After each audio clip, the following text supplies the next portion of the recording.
Hi everyone, before we start watching Valdgir Swords 2, I would like to just say that my local ice hockey team won for the first time championship. They're so the champions of Poland. I'm very happy about it, hence I will be wearing their top throughout the gameplay. So just to let you know, they have won the Polish title. Thank you very much, and let's play some games now. Today we're gonna be playing Valdgir Swords 2, the Lord of the Mountains. Second part to Valdgir Swords, same character, different story, again puzzles to be solved, and this time our dwarf Aldir, who's the king of the Heldgors, he's been advised that Bloody Zenon is using Cyclops' Eye to terrorize surrounding area, and which is the Dale kinda area. It's called the Dale. So he's happy to go and fight the evil. In this game, you can play on a hard level or easy. So we're playing on the hard one. That's the beginning of the game. This is our main character. Aldir obviously doesn't have a crown on him, but he calls himself a king now. As we know, as long as you've seen my first part to this, so I played the first part of this game, Valdgir Swords. If you haven't, you can still watch it. It's on my channel, and you can see what the game is all about.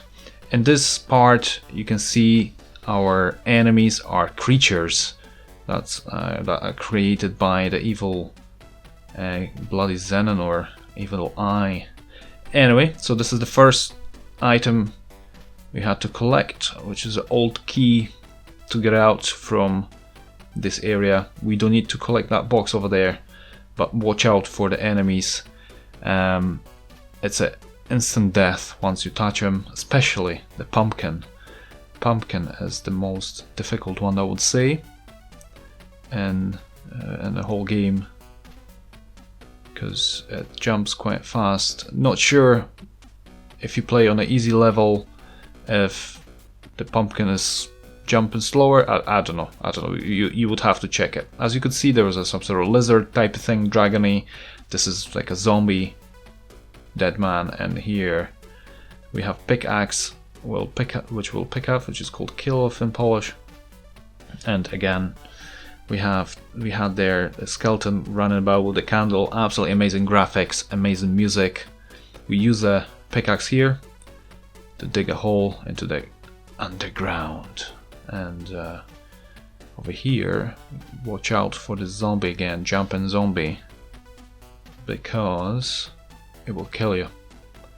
Here we have dragon venom, so we have to collect it. There are two items that we don't need to collect in the game to finish it, and one of them was the box, which was at the beginning of the game, and the other one I will let you know. And now we have to go all the way around to the top now, find the exit here, and to be able to escape the underground of this game. So we have a bat flying about, so we can jump over it, and then here we have the I call him devil, but flying devil, but we need to jump over him as well and collect an old amulet, which will be very, very important later on. We have again mouse / rat. You can call it whatever you want, but it's graphics and animation is absolutely amazing. And then here we have a dog. You're probably gonna start wondering what is this dog all about, or Mumin. Mumin is, everyone knows Mumins, so they were very famous back in the day when the game was made in Poland. Same, that dog, it's a cartoon called Reksho. So we use here the magic wand, which is collected, and we got into the tomb, the grave really, to collect the magic spell, which is in the corner here, and then we can come back up So yeah, so the dog is Reksio, which is a famous Polish cartoon, quite, I would say, signature. So a lot of people say, what is that about? Or Moomin as well. It's like, what are they all about? But it's kind of a bit showing like a little bit like showing the, especially by Reksio, because obviously Moomins are not Polish, but it's showing the Polish kind of. We use the magic spell here, and tomb, and we'll have to go down. Watch out not to touch the ghost. There you go. So yeah, so Reksio, if you haven't seen it, you can probably Google it or you search in a YouTube engine, and you probably find Reksio, which is a really, I don't think you really need any Polish to understand it, because as far as I remember, the cartoon does not have any yeah, it doesn't have any words in it. It's more of a kind of what the dog does. Yeah, he barks quite a lot, I remember that. But anyway, if you've not seen it, you can Google it. Anyway, so we're gonna go to the right here. We also could have gone above the cauldron and to the top, but it's best to go this way at first to collect a few other items here. We have the crown of power here on the left. There was in the corner where the mouse was, but at the moment there's no point picking it up because we can pick up only 3 items. In here you can easily walk under it, you're not gonna get killed, which kind of gives a kind of weird illusion you will be killed.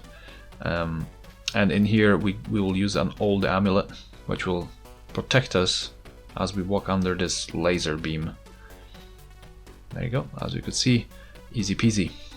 And then we're gonna go down to collect a couple of things.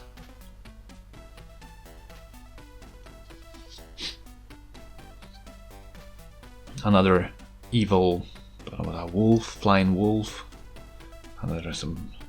I just love the dog. That's absolutely amazing. Same moment. I think they both kind of amazing.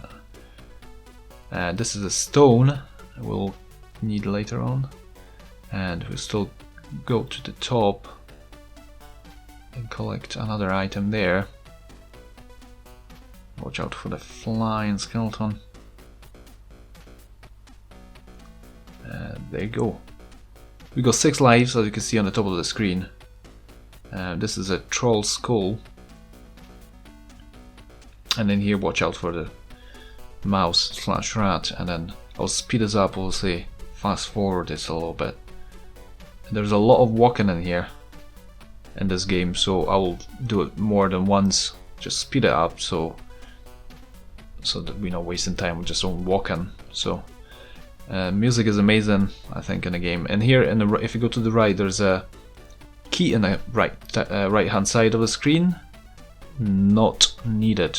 This is the second item we do not need in this game. So luckily we can drop the items as we play along, and not like in the first part. So in here we'll drop dragon venom and the skull, troll skull, because we don't need that at the moment, because we need another item we need another item basically to receive something in return.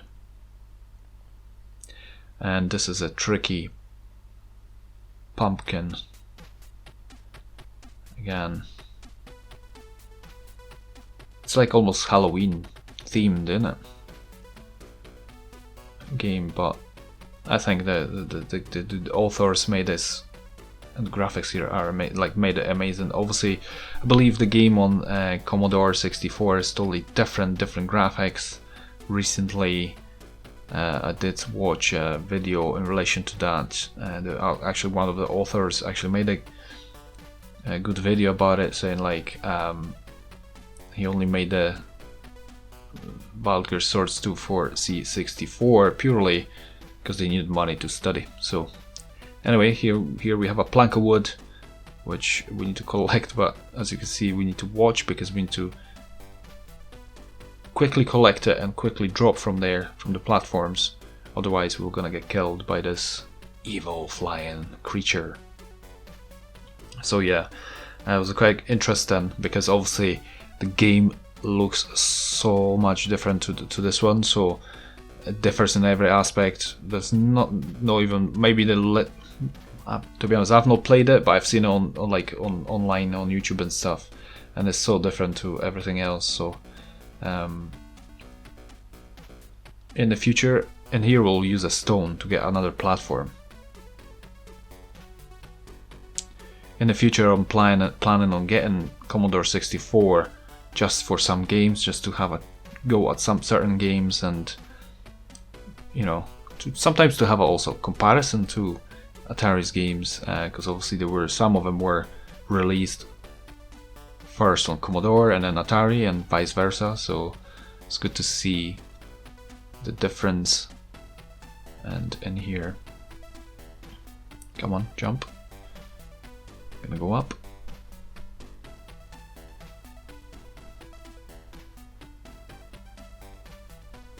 And we have just a key in here. It's not called anything else, it's just called key. To pick up items, I probably should say that at the beginning, you just hold your joystick down, let's say, as you stand on an item, because Aldir doesn't really crouch or anything like that. So also to use an items, you just press fire, choose an item, and just you will select the item you want to use. And this is another unknown creature, which is, it looks like a dead man, but it's just jumping. And here we have a block of, or lump of gold in a corner. It doesn't say what it is as you stand on it. It just you have to collect it. Luckily you can drop it. To drop an item, you can do that by activating the pocket. Then you hold the fire, and diagonally they're left or right diagonally. So that's where it will, when it will drop the item. But hold the fire button to not don't release it. Just keep it, hold it, and then once it drops it, you will see it will drop it. Over there we couldn't pass because there's some sort of another laser type of thing, which will defeat with Thor's hammer. Yeah, we get a little bit Marvel going on in here. There you go, we need to return, where we will use few things. Not this one. And here we're gonna use the key, which we collected, and we'll try to, well, not try, we'll basically jump over this creature. There's the one more thing to collect in here, which is torch, and we'll go up, but there's nothing there, just to show you that there's no point going up to the top in there, because it's just a empty chamber, empty screen. Well, not empty screen, but like there's nothing there to collect or do. So probably this is just made to kind of as a diversion, so you can lose lives and stuff. Anyway, I've obviously gonna fast forward this.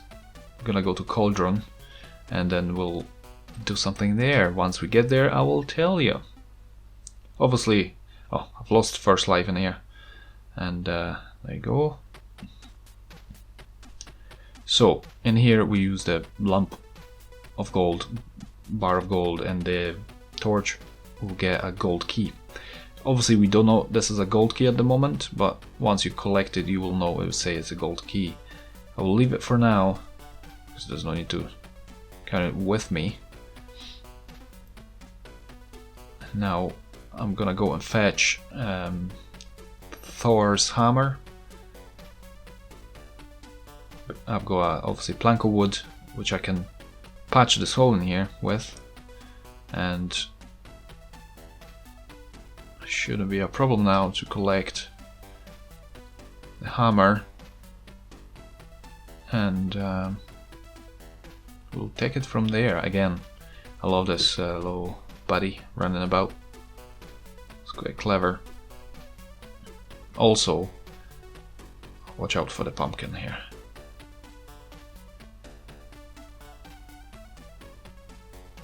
There you go.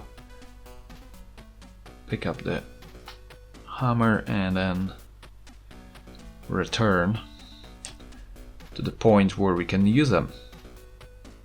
Use it. So, obviously, as you could see, I couldn't go round there. I had to go round because I couldn't drop in the hole because that hole's been patched.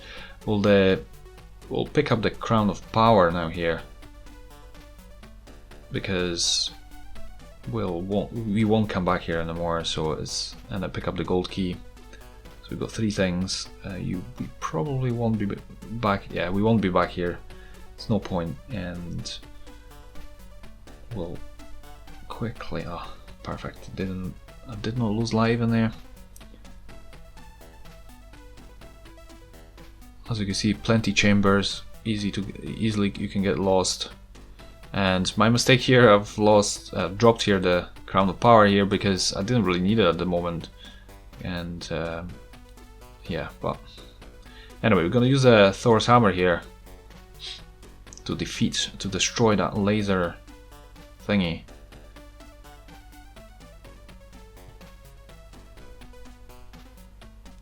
As you can see, the hammer did not disappear. Every time you use an item in here in this game, the item will disappear. However, Thor's hammer did not, so kind of they gave me a kind of idea that we'll still have to use it somewhere, and I wasn't mistaken. So what we've kind of picked up there was Elven Cloak. We use a gold here actually.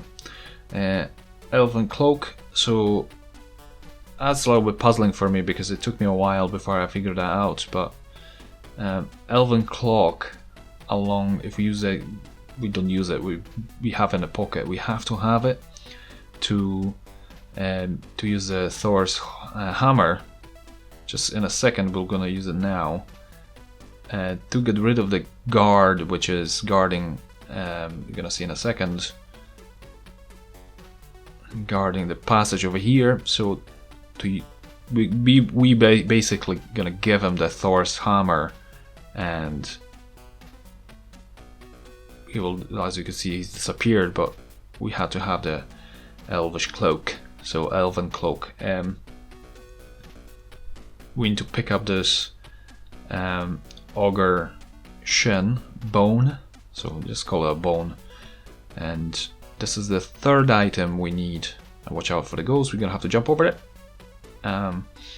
This is the 3rd item that we need to finish this game, which will go back to those 2 items, to the Dragon Venom and Troll Skull. There you go. So those 3 items we do need to pick up now. Well, 2 remain in. Go to the room to the right, which it doesn't say what kind of room that is, but we can able to figure out it's kind of some sort of sorcery room, whatever. You give it to a sorcerer's room, give him all 3 items, and then you're gonna get Scepter of Power. So having that and the Crown of Power, so we need to go and pick up that, and that's what I meant. Oh, why didn't I drop it somewhere on the right instead of I've dropped on the left past the pumpkin, which obviously again we'll have to go under the pumpkin, which is obviously a risk of losing life, which is not needed at this stage, especially when you're about to finish the game. But luckily I've not lost any lives. So anyway, so we're about to finish the game, not gonna lie. So hopefully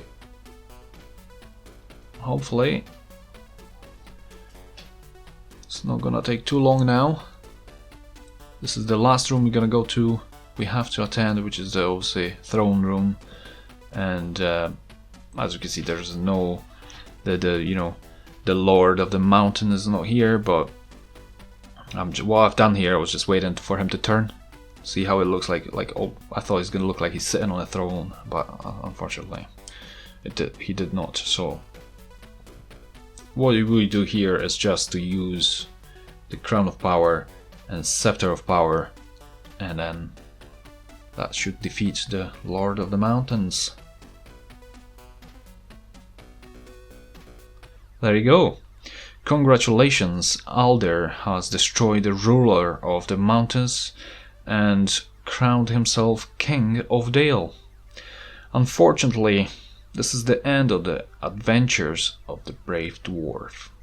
So this is the last episode of our, obviously, main character Aldir, who's this is the last of the Valdgir swords, and obviously they gave the same name to the game, Valdgir Swords 2, as to obviously correspond to the first episode. There was not even one sword involved in this, but obviously to connect this to the first kind of part, yeah, I think this is a better version of second part. It wasn't a fiasco. It was not a fiasco. I will say that out loud again. I think it's a massive. It was a massive success. It still is very much playable, and this graphics, music, animation, I think is absolutely amazing. Not sure what you're thinking about it, but I think a couple of things could be improved, which when you go over an item, it will tell you what that is. If you are in certain areas, it will tell you, let's say that room is a like sorcerer's room, or if you're standing next to that guard, let's say this is, I don't know, Thor or whatever, like, so you can match that Thor's hammer and elven cloak, which is weird. Don't understand that kind of analogy there, why elven cloak was needed to give the hammer to this guard. Don't know, maybe you know better than me. Let me know in the comments section below. I can only invite you to play it yourself. It is very much playable. Yeah, there's a lot of walking about, as you can see, but the game is absolutely amazing. Anyway, thanks again for watching. See you next time, and hope you've enjoyed this video. If you haven't seen the first part to Valdgir Swords 2, then there's gonna be a kind of link. You can go somewhere here at the end of this video. You can click and watch. You can compare number 1 and number 2. So, but both are absolutely amazing. Cool. Thank you very much again, and I shall see you next time. GRooBY.